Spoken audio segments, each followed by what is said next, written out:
হরি ওম। গুরু কৃপায় বিশ্বাস করো। দ্বীপ্রহরী বাবুপুর জিরতলি গ্রাম হইতে শ্রীযুক্ত সতীশচন্দ্র ভট্টের নেতৃত্বে বহু ভদ্রলোক শ্রী শ্রী বাবামণির চরণ দর্শনে আসিয়াছেন। কৃষ্ণরামপুর ও রামবল্লভপুরের বক্তৃতার সুখ্যাতি যেন দাবানলের মতো চতুর্দিকে ছড়াইয়া পড়িয়াছে। ভট্ট মহাশয় মহাপুরুষ ধুলাগিরির শিষ্য।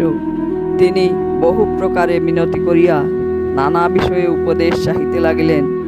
শ্রী শ্রী বাবামণি বললেন, উপদেশ 10 জায়গাতে নয়, একটি স্থানে যা পেয়েছ সকল দ্বিধা দ্বন্দ্ব পরিহার করে তাতেই লেগে থাকো। এই যে নিষ্ঠা, তাই তোমার সকল কল্যাণের মূল স্বরূপ হবে। গুরু যে মহামন্ত্র দিয়েছেন, নির্বিচারে তাতে লগ্ন হতে হবে।